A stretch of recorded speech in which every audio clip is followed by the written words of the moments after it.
Her Journey to Healing, Reaching Women with a Desperate Cry is an 8-week Zoom seminar in which Kamala and Winston help women to start living their best life by rediscovering the image of God in their life. Kamala, a licensed marriage and family therapist, joins her husband of 16 years, an ordained pastor, to marry the clinical and the spiritual. You will begin living your best life filled with love, joy, and peace. Register at kwministries.net for this life-changing seminar.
If you go around the world right now one of the things that you'll hear people talking about is burnout. Yep.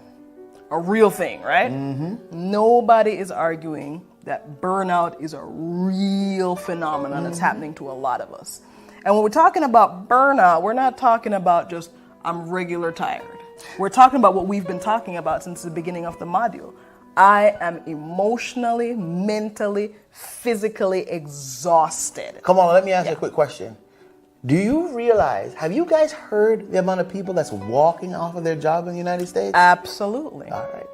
And so the interesting thing, and I'm glad you said that, because the interesting thing is when we talk about burnout, people often associate I can only be burnt out of work. But it's not true. As we've been talking about, life. I can be burnt out on life. I can be burnt out in my relationship. I can be burnt out as a parent. I can be burnt out in all kinds of different ways. So we're talking about exhaustion. We're talking about the fact that we don't have what we need.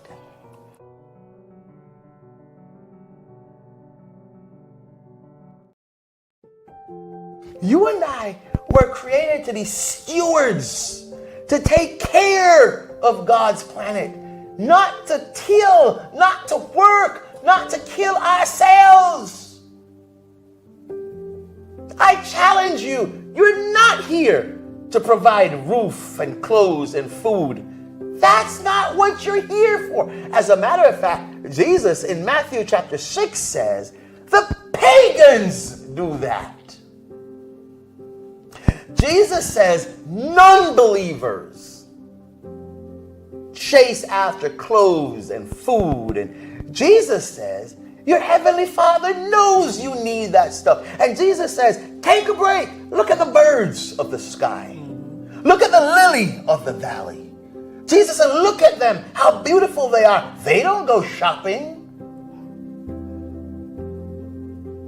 And Jesus says, if your daddy can take care of the lily that's here today and gone tomorrow, the bird that's in the sky today and fall out tomorrow, how much more will your heavenly Father give to you to take care of your needs?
So good evening, everyone, and welcome to Monday Night Live with K, W, And Jay. and Jay will be right back. We are so happy that you have decided to join us on this Monday night for when I believe we're going to have one of the most impactful conversations that we have ever had. Looking forward to us talking together. I'm looking forward to us talking together. But before we get into all of that, it's Monday. So we are celebrating. Yes, we are. Let me start with Pastor Gibson tonight. What are you celebrating tonight, Pastor Gibson? I am celebrating my preemie granddaughter. Woo! Yeah, Journey. Journey was born 22.2 weeks gestation last week. And so the Lord has been bringing her through. She was under a pound. And so she's a week old, roughly, almost a week old. And so I'm glad that she's getting stronger and stronger. My daughter said she is laying up in her NICU cubicle, like she was laying out on a beach in Jamaica somewhere. That's what I'm celebrating. That Gina, my daughter, is okay. Wonderful, wonderful. Kamala, what are you celebrating? I am celebrating all of you, and by all of you, I mean all of you who come on and watch and comment, participate, and shop, do all the things with us. I'm not just talking about tonight, but all of you who have shown up for us over all of the time. I'm thinking about Christine Hay. Absolutely. She has been with us from day one. And she has I'm thinking about Sister Remo, who joined us since we moved to this district, but has not left on Monday nights. And when she gives me permission, I want to tell y'all what she really does. So yeah, we're celebrating. Dad? Yes. Your dad not only watches, he went out and found a guest. He went out and he met a lady somewhere and said, listen, you have to go on my daughter's show. So yes, I joined Kamala in celebrating you all. I'm celebrating being type 2 diabetes again. And I'm celebrating that because I've never felt so good in my life. I have lost 12 pounds since last time, but overall, almost 30 pounds now.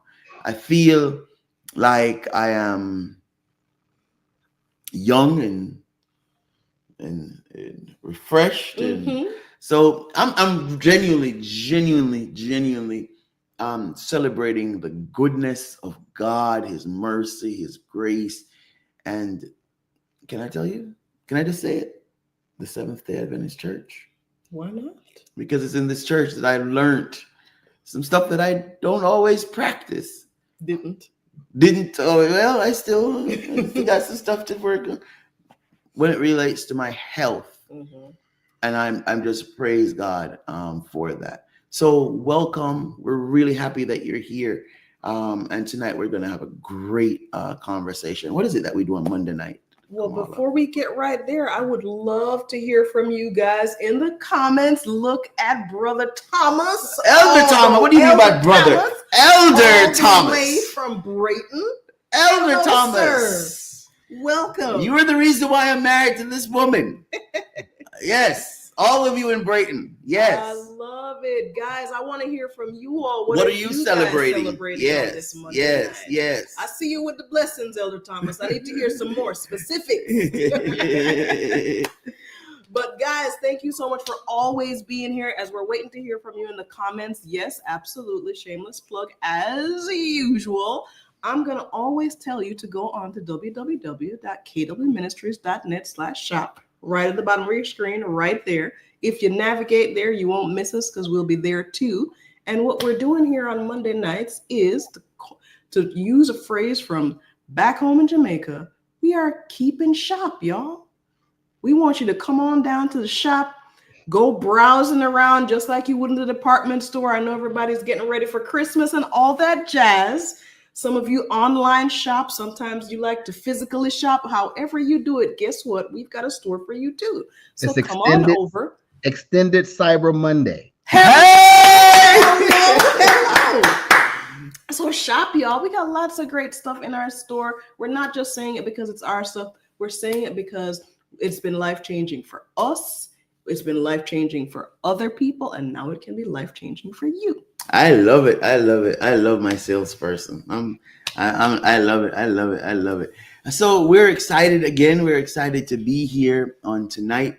And we have, what else do we do besides shop on Monday nights? Come on. Guys, we also have wonderful conversations about Yes. life and experiences and victory and not so much victory and the process.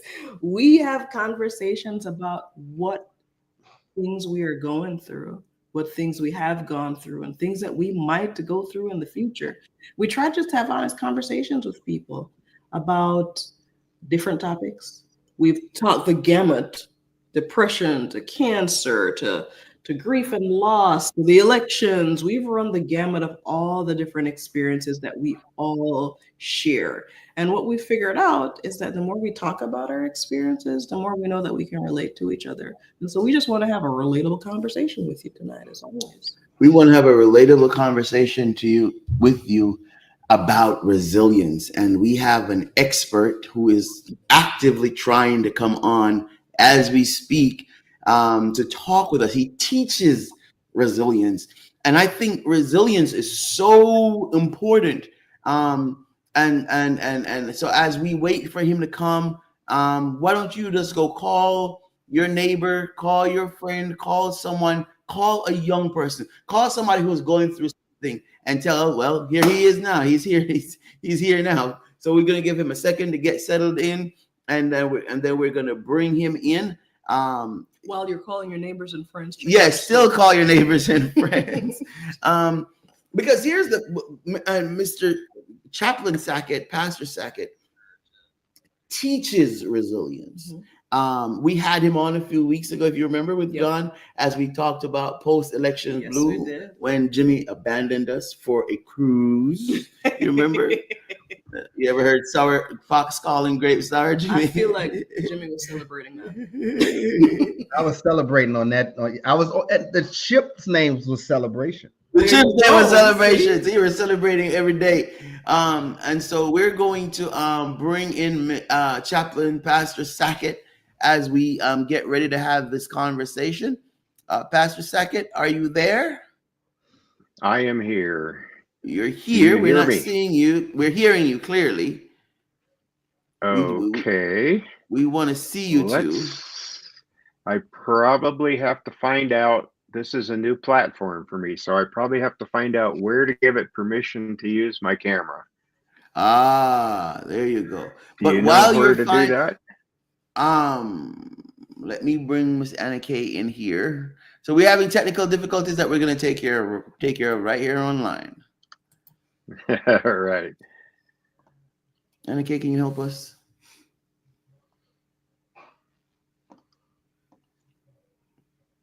Okay. I think she's probably going to call you. Okay, so as we're working out our technical difficulties with image, still have audio though. We have audio. Well, he's going to focus on getting that done. There we go. We can see you. We can see you, sir. We can see you. Welcome back, Glenn.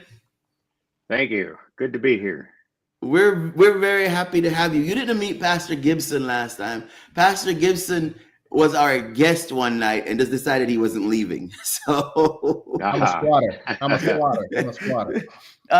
He's a jailer in our sandwich. So we've been having fun together for several months now. But let me first ask you, what are you celebrating on this Monday night? What am I celebrating on this Monday night? Yes, sir. Every Monday night we celebrate here. We celebrate. What are you celebrating this Monday night? Oh, I am celebrating that my granddaughter is coming for the holidays from Hawaii. Nice. She's coming where from Hawaii? She lives on the Big Island. No, she's coming to where? Colorado. In the cold. From Hawaii. Yes. In Christmas. Yes. We're celebrating. Yep. We're celebrating. Let's not get off track. We're celebrating. Let's start out with defining resilience. What is resilience, sir? Resilience is the ability to resume form, direction, or shape after some force has acted in a way that deforms or detours or diverts us from our intended path. Oh, that was good. Can you say that again slowly? Okay. I'll give you a real short definition. It's No, that one bounce was back. good. Can you? I'll you go back to that. Okay, sorry. I'm sorry. Bounce back ability. Mm-hmm. Bounce back ability. Okay, but the real definition for research purposes and for purposes of being clear about what we're bouncing back from is resilience is the ability to resume form. So come back to our own shape, our own form, Mm-hmm. our own shape, or our direction after some force. Life. Yes. Life gives us detours, misdirections, changes, surprises, all kinds of things that are nothing other than what our plans today. This reminds me, we plan, God laughs. Mm-hmm. So we get attached to our plans, and most people are at least somewhat change resistant. So we like our comfort zone. We like to be where we think we're going to be, and we like to be going where we plan to be going shortly. But when life puts something in the way of our path that we intended to go, with something deforming us, moving us out of our personal form, detouring us from our path, or diverting our energy or attention from where we wanted it to be. Resilience is our ability to notice what happened, maybe move around an obstacle if we have to. We can't pretend that obstacles aren't there. We can't pretend that change doesn't happen. We can't pretend that surprises don't happen. They do. That's just part of life.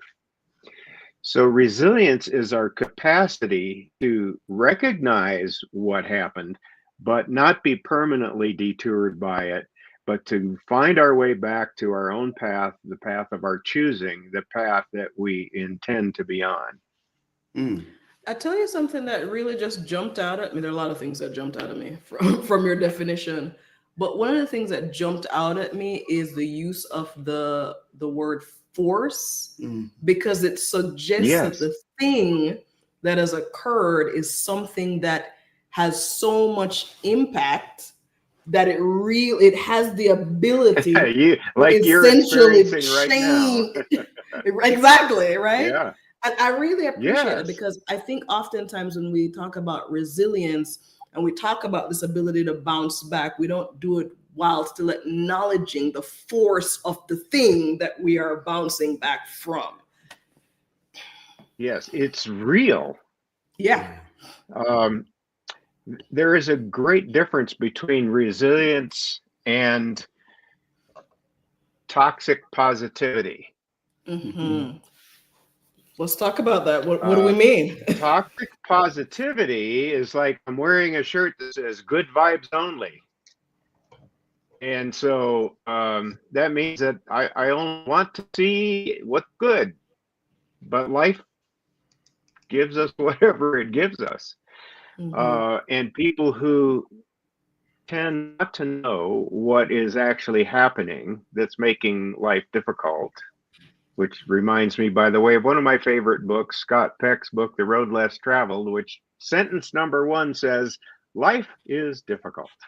But the difficulty is not the problem. The problem is that we want to avoid the difficulty. We want to pretend that it isn't there. And by the end of the first page, he goes on to say that the detour, the surprise, the force is not our problem. Our problem is that we don't want to deal with it. We want to pretend it didn't happen. We want to escape it somehow. And we may use some form of addiction. We may use some form of neurosis. We may... religion? Yes. When religion is used as an addictive process rather than as a faith building process. It pretends not to know certain things. But real faith looks at the difficulty and says, like Scott Peck did, life is difficult. Okay, let's overcome the difficulty. Yeah. And faith gives us the ability to overcome the difficulty. Resilience is a set of abilities and tools that we have to apply faith to the specific problems and difficulties and challenges and surprises that occur in our life. Let me ask a question, please, sir. You talked about we can use toxic positivity. Is it possible, or would you agree that when we go on the detours, when we don't face the challenges, we compound the issues, we delay the relief, and we make life ultimately harder? Would you agree with that statement, sir? Oh, yes. Yeah, that is like the first half of Scott Peck's book is about all the ways that we use to do that. And that that what happens is that whenever we use substitutes, whether it's a true addiction or whether it's compulsive behavior or something else, compulsive shopping, gambling, sex, religion, whatever, where it becomes a control mechanism for us to try to control forces out there. It doesn't actually control them, but it isolates us. We put blinders on. And when we put blinders on, we stop developing emotionally and spiritually.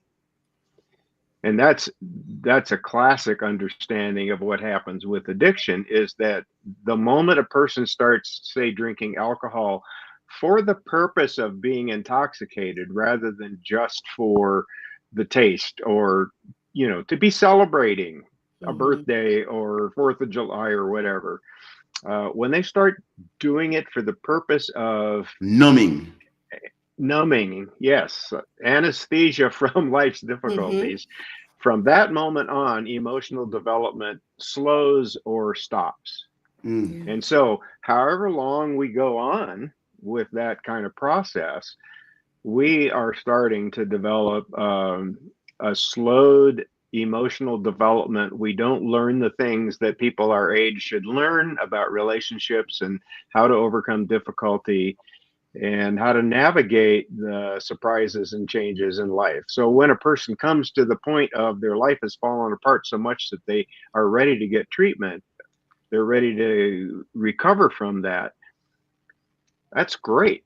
yes, But they have a gap to fill because Yeah. all that time that they missed their emotional development, they have all those tools that they need to learn that they didn't learn along with their peers who were sober. Yeah. And so back to your question, religion? Yes. When Yes. people use religion as a control mechanism rather than as faith in God always being with us. When we use it as a control mechanism to try to convince other people that we're right, when we use it to try to support our pretense that things aren't difficult, that stops our emotional growth process. We might learn lots more religion. We might learn to quote text to people. We might learn cognitive knowledge about religion. When a religion becomes about something instead of it is something, it is love, it is presence, it is, when it stops being something and it becomes about something, then it's probably being used as a control mechanism. It reminds me of that slows our growth as human beings down. It reminds me of those many times when we will utilize statements like, our thoughts and prayers are with you. Well, that's wonderful. Cognitively. I'm hungry in this moment. I'm hungry. Yeah, absolutely. Now, I say that because this afternoon I spent most of my afternoon at the church next door getting ready for their food bank tomorrow. Right. Tuesday's food bank day, Monday is setup day, and I go help set things up and and get the store ready for the people who will be coming tomorrow. Right. Yeah. And so we might send them thoughts and prayers, but their kids really like peanut butter sandwiches. They sure do. That And was right good. now they don't mind cookies. That was so. Resilience. What are some of the tools? And Okay, of course, Jim, let me- just jump in. Yes. Let me say, everyone has resilience.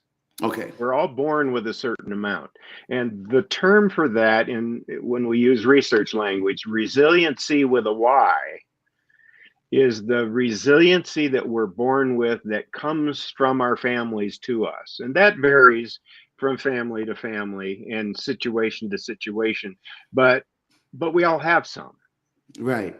And some of it's just part of our biology. Some of it's part of our mind. A baby That's falls fair. down, she gets back up. Yes, exactly. Right.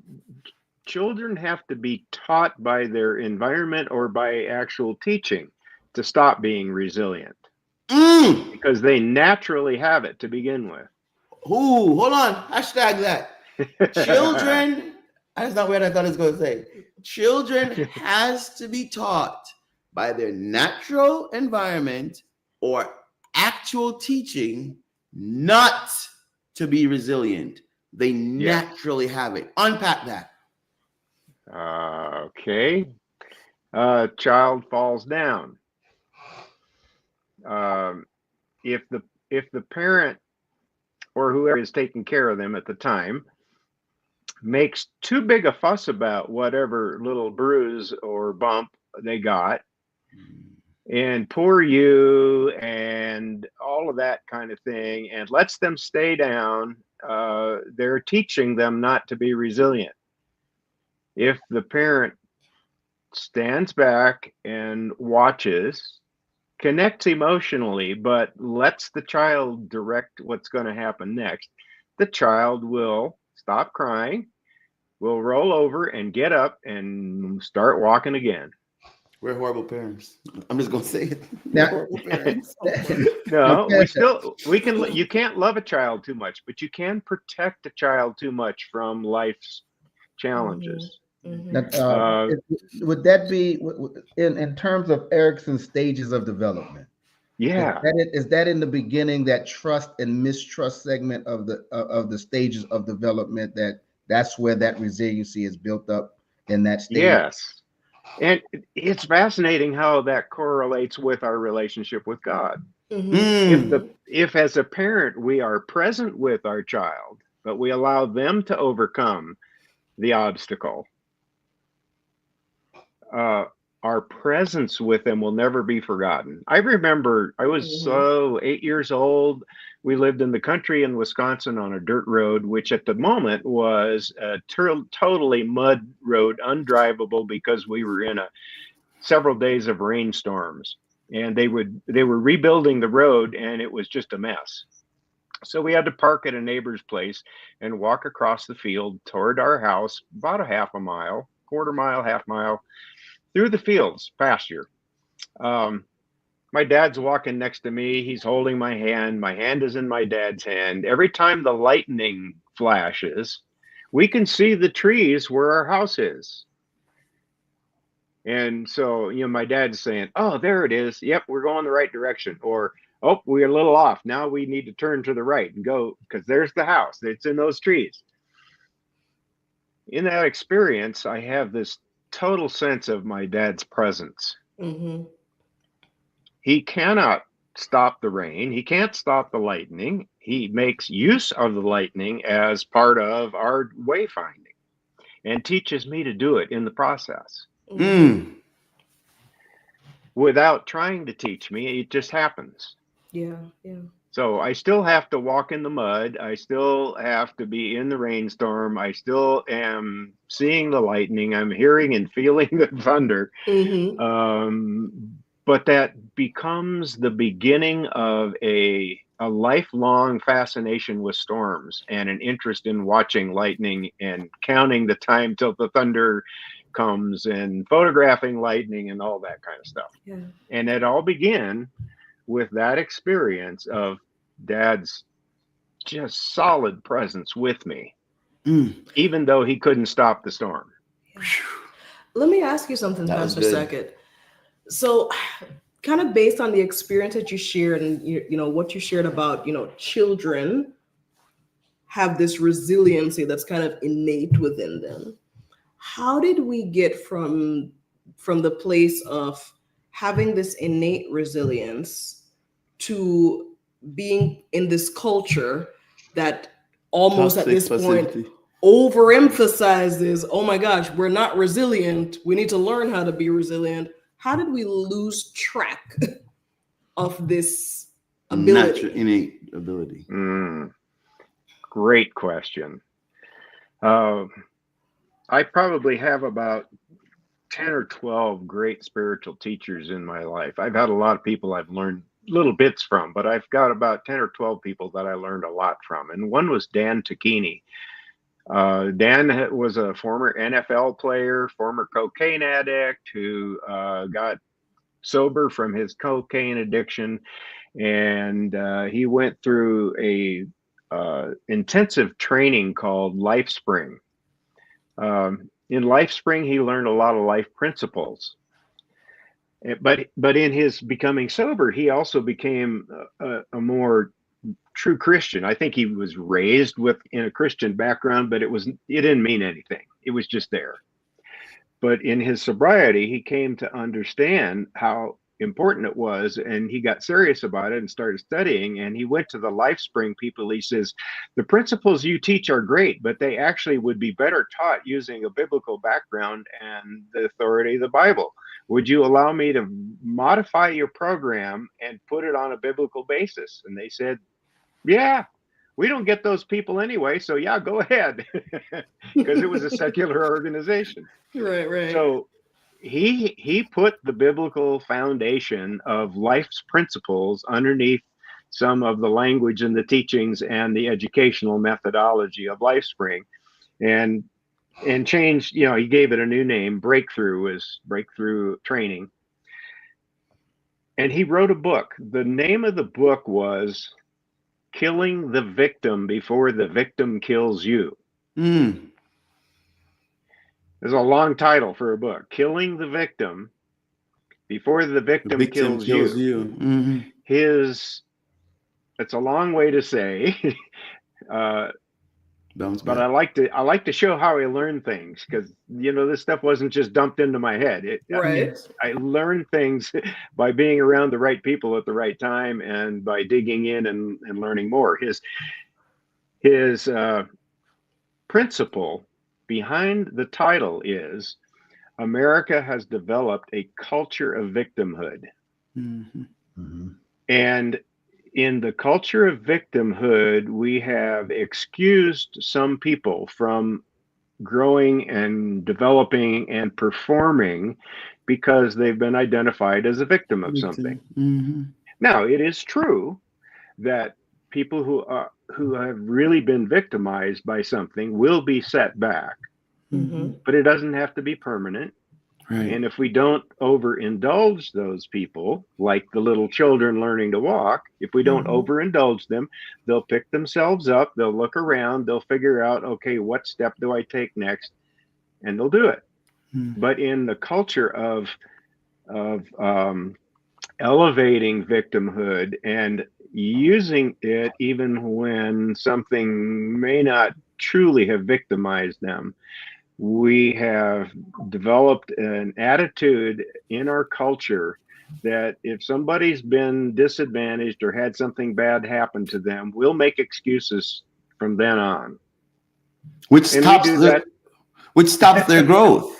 Yes, because the essence of our true growth is being challenged.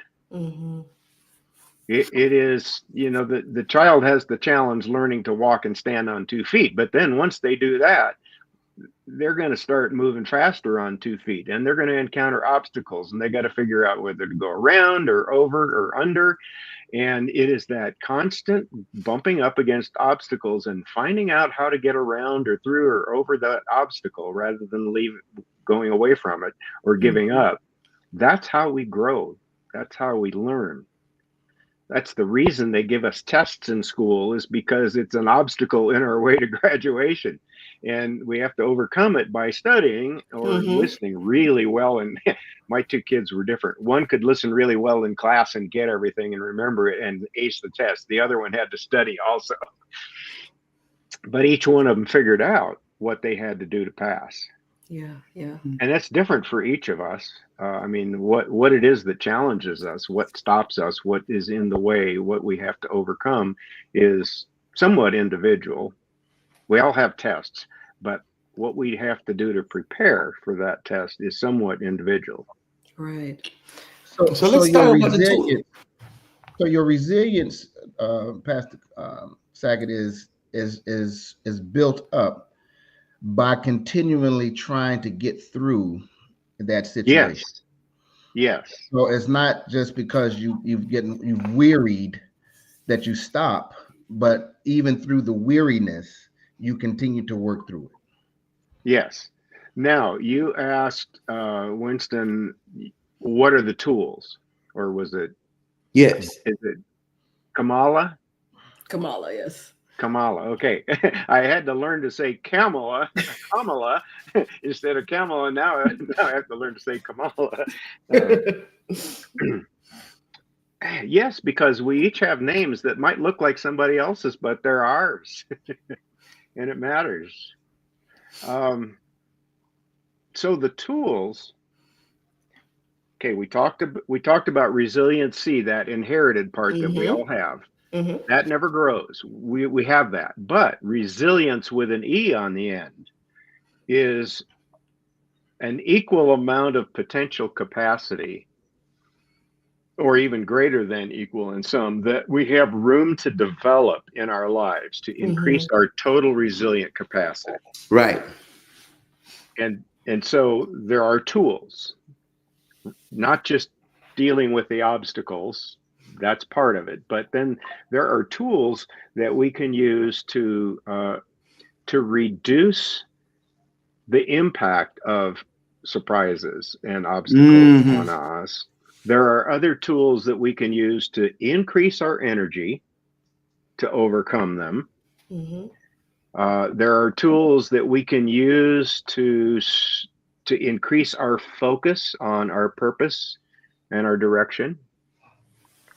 There are physical tools. A quick physical tool is when something happens, to stop a moment and take a deep breath and then let it out slowly. When we let a breath out slowly, our heart tells our brain, you're safe. You don't need to run. You don't need to ramp up. You don't need to escalate. So if we take a breath and let it out slowly, our body begins to feel safe. The hair on the back of our neck lays back down. So that's a physical tool that's very fast. A spiritual tool that's very fast is God help. Peter. Yeah. Thinking. Yep. Yeah. Or it's, for the child, it's Mom. Yeah. It's calling for help. Yeah.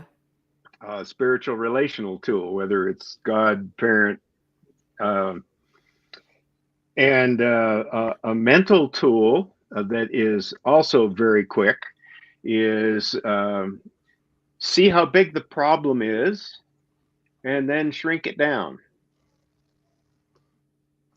I have a whole CD of recordings of a guy who did character acting in Hollywood, but he also made up his own stories and recorded them. And one of them is a coach with it sounds like a junior high football team he's talking to. And he's got them all in the room. They're getting ready to go out and play. And he says, now I want you to see your problem here. I want you to look at it, hold it in your hand, see how big that is. That's too big for you to swallow. So I want you to close your hand and shrink it down. And then he says, I want you to take your other hand and reach in there and shrink it down even more.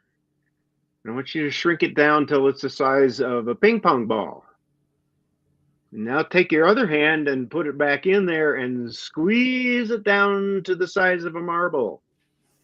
Okay? That problem that was too big for you to swallow before, squeeze it down one more time to the size of a little green pea. Mm-hmm. Now put that in your pocket and get out there and play ball. Mm. Mm. So it's a mental, that's Mm-hmm. a cognitive, a mental tool to take the problem and go, rather than it's so big, I can't deal with it, it's to move it away, shrink it down, see that it's not bigger than you are, then put it in your pocket and go ahead and do what it is that you came to do. Pastor Sackett, could you give an example of something that someone might envision as a huge problem What can be shrunken? and how they would mentally do that kind of shrinking of the problem into a manageable size? Let me give you the scenario. I got fired. Give me a problem. Yes. Oh, I got fired. I got fired. I did not get fired. Okay, but that's the scenario I'm going to give you. I got fired yesterday. It's a scenario that many of us will experience. Right. Mm-hmm. And whether it's fired or the job got eliminated, I've had that one happen. That's huge. So the first thing that I would likely do, because it's the pattern I've developed for these kinds of really big things, is to say, am I okay? Mm. And of course, my first reaction to that, if I was just fired or my job was eliminated or the company closed or, whatever, is to say, no, I'm not okay. Wait a minute. What is okay? Let's define okay. I have a roof over my head. I had breakfast. I am not hungry. I have enough water to drink. I have food, shelter, and water. My family loves me. I still have friends. I don't have a job now, but everything else that's necessary for me to live and live well, I have. Mm-hmm. So yes, I'm okay. At this moment, I have shelter, food, water, love, friendship. I'm okay. At this moment. I got a big problem ahead of me, but right now, I'm okay. Wow. I'm okay. That's good. That was good. So then, when I'm okay again, now I can look at that. Okay, I'm going to have to find another job. Mm-hmm. And I can say, all right, how do I do that? What will I do? What do I know about what other people have done? What did I do last time I changed jobs? Mm-hmm. Who did I call? I know I have to get my resume, update my resume. I know that I have to keep myself finding something to do that's useful and successful in the interim period, especially men, because men lose the sense of success and effectiveness easily. So I'll give you an example of what I did to increase my resilience when there was a situation in which there was a mutual agreement that I would leave a company.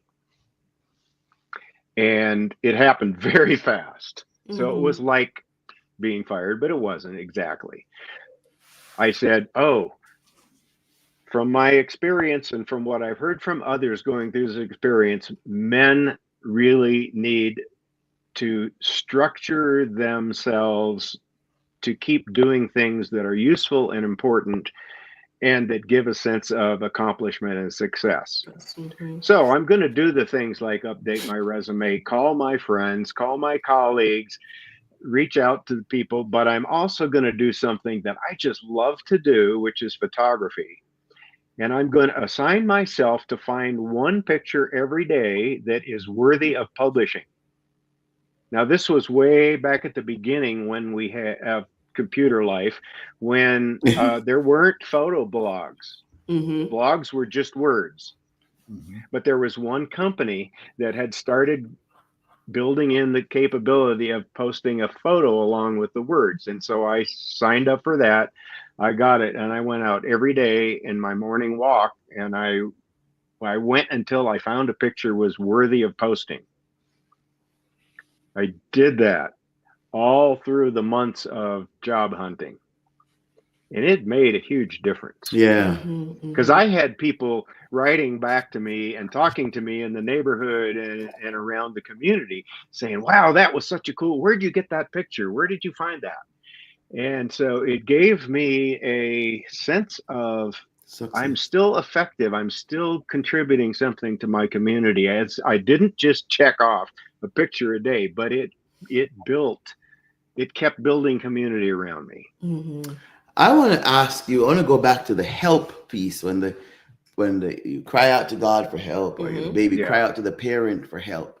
How important is that piece to recognize when I need help and the ability to cry out for it, whether it's from a mental professional, whether it's from a spiritual perspective? How important is it to recognize, hey, I need help, and how do I go about crying out for it?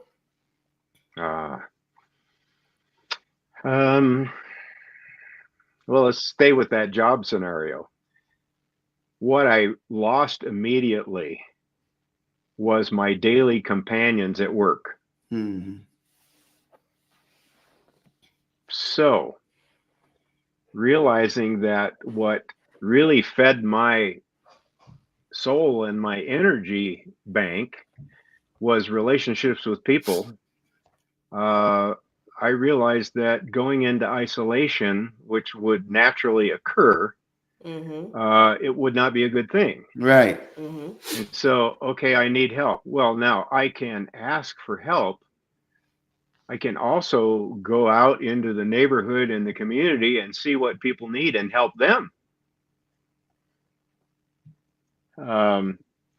I can go out for my morning walk in the neighborhood, and instead of just meeting somebody on the path, I can really connect with them. Now, maybe they're in a hurry and don't want to stop and talk, but there are some people who would. So just recognizing that it is important to continue to connect with people allows me, without necessarily asking for help, to get help. Then there are other things where I need to say, okay, what kind of help do I need? Okay. Yes. I might need somebody to listen to my story today. I might need somebody who can connect me with somebody else where there's an opportunity that I should check out. I'm thinking about the book called The Tipping Point. They identified two key kinds of people who help us be successful and thrive in the world. And one person is what they called a maven, an expert about something. So, okay, I decided at that time I needed to find a maven about spiritual strength and development and growth, a typically called a spiritual director. I didn't need a psychologist. I didn't need medication, but I needed a companion to be able to walk through the experience with somebody who had the experience of walking with people through difficulty and helping people grow through the difficulty. So I found a spiritual director who could be my companion through that. What else did I need? Well, I needed contacts with the job market.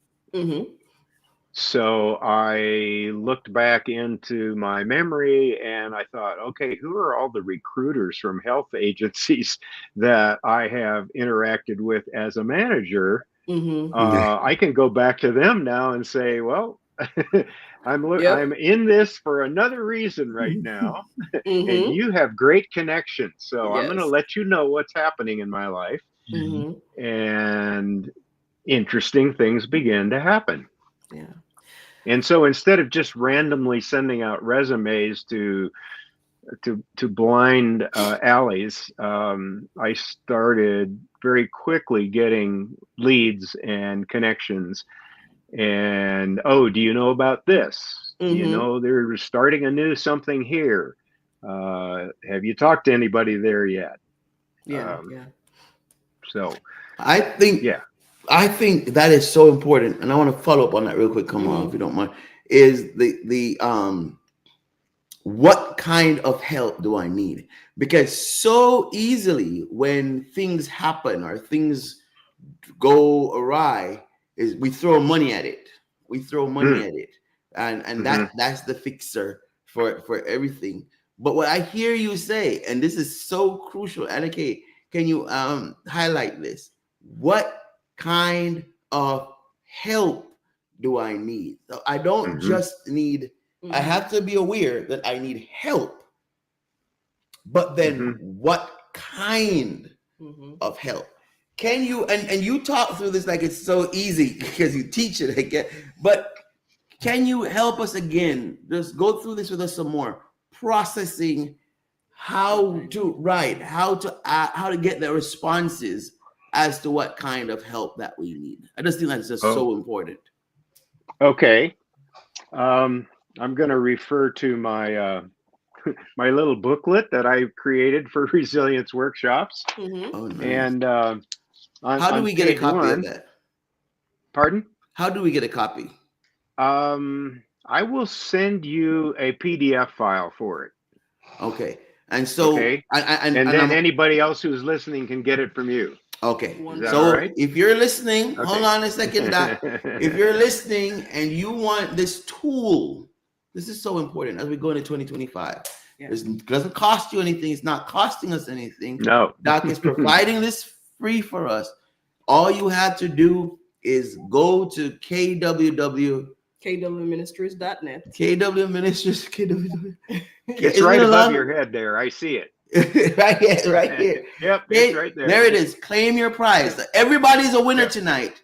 KWministries.net, and we are going to send you tools on how you can be resilient. Oh, I knew when I met this guy it was going to be good. I knew. I'm going to come to your question in a minute because it's on the first inside page, but I got to show you the front page here. Building. Just him and just make that just him on there. Can you see that tree? Yes. On a rock? Yep. It's growing on a rock. That's a resilient tree. Absolutely. I love it. Okay. Okay, I got it here somewhere. That tree also shows up in Psalm 1. So this isn't just psychology. This is spirituality. This is, he shall be like a tree planted by the rivers of water that bringeth forth fruit in his season. Yes. His leaf also shall not wither. Yes. And whatsoever he doeth shall prosper. That's right. Hallelujah. That's right. Okay, now think about the beginning of a tree is roots. I should have brought it down. Up in my bathroom, I have in the shower area by the window, I have an acorn that sprouted in my yard. And I put it in a clear glass jar and it put down roots and it sent up leaves. It's about this size right now.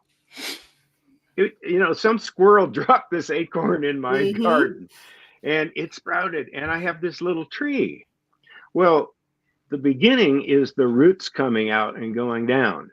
Yeah. So on page 1 inside here, the 3 characteristics of resilience, the 3 categories of tools: grounded and centered, or centered and grounded. So this is the rooting. When our roots go down, they go down into something solid and they bring us solid connection. So this is, there's a great little biblical story and there's a song about it. The rains came down and the floods came up. The rains came down and the floods came up. And the house that was built on the rock stood firm, and the house that was built on the sand went splat. Yep. So there's a whole category of resilience tools that are based on strengthening our connection to our ground. So the presence of God is one of those. My hand in my dad's hand. that night of the storm was another a grounding and centering tool. Mm-hmm. When I have lost my job, or even when I am discouraged about my job sometimes, Mm-hmm. being clear what my real purpose is, because our mental energy gets scattered by all the demands of the organizations that we're connected with. They get scattered by complaints and by people who don't really understand what we're about. There's all kinds of things that try to scatter our energy. And so coming back to purpose, why am I here? What difference am I here to make? What difference am I here to make in this job today? Or if I lost a job, it's how many ways do I have to express this purpose? How many different kinds of jobs could I look for rather than just the one that I just had and replacing it with Mm-hmm. another just like it? So purpose and this is a part of the divine connection is what did God equip me to do? Because before anything else happened in this whole world of my life, I started as a thought in the mind of God. Mm-hmm. A specific thought, not a blueprint with all the little details written in, but a matrix of abilities and potentials that God put in me, expressed through my parents' DNA, added to by the community in which I grew up. What is the potential there? How many ways could God's purpose that was implanted in me now become expressed? And it could be, what's the one thing I can do today that will actually make a difference Mm-hmm. if I'm discouraged about something? Mm-hmm. If it's looking for a job, the next job, it's how many different ways could I make a difference? Yeah. I'm hearing that in your So discussion. I'm hearing what you're saying, and tell me if I'm on the right track. But even when you talked about the idea of pausing and asking myself the question of whether or not I am okay, sounds like mhm. a part of that whole grounding Yes, Right, experience. because what makes me okay? Yeah. yeah. It kind of brings me back to the basics. Mm-hmm. Right. And if I were to find out that I was missing some of that basics, that would quickly tell me what I really need to do now. Right. So you're And it saying may, you're saying in some cases, if let's go with my scenario where I got fired. mhm. And if I got fired because of my attitude, and I got fired the last time because of my attitude, and I'm asking myself, am I okay? Maybe I need to see in there, no, you're not okay. You need an attitude adjustment. Yeah. How am I not okay? Right. Now, let's take that one and unpack it just a little bit, and then I'll come to the number 2 thing.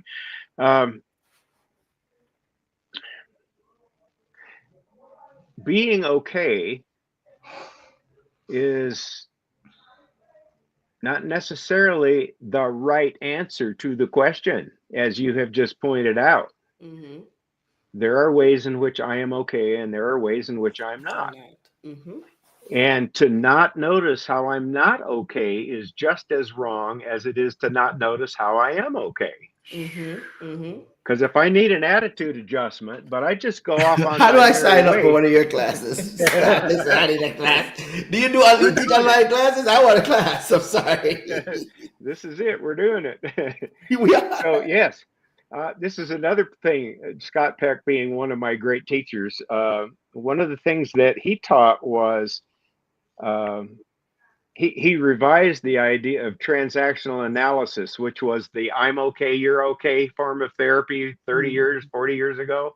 Mm-hmm. He said, "No, the reality spiritually and the nature, human nature, just our human condition is I'm not okay,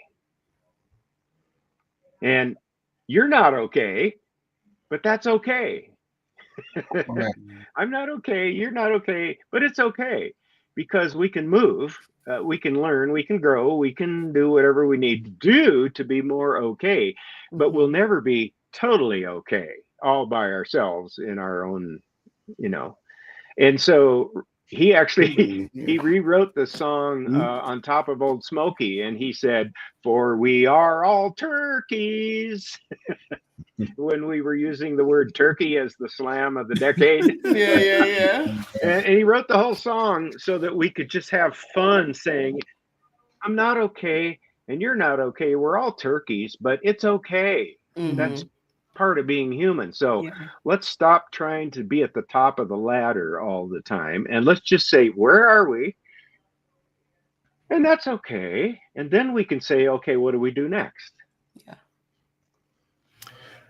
Will you come back? So, yes. Will Number you come? 2 is inspiration. First is grounding and centering. Number 2 is inspiration. Mm-hmm. And that has to do with the literal inspire, breathing in, but it's also symbolic of all forms of energy. So the second category of tools for increasing our resilience is, where are the sources of energy that I can access, tap into? Yeah. So here's where friendships are important. Here's where relationship with God is important. Here's also where good nutrition, good sleep, Exercise.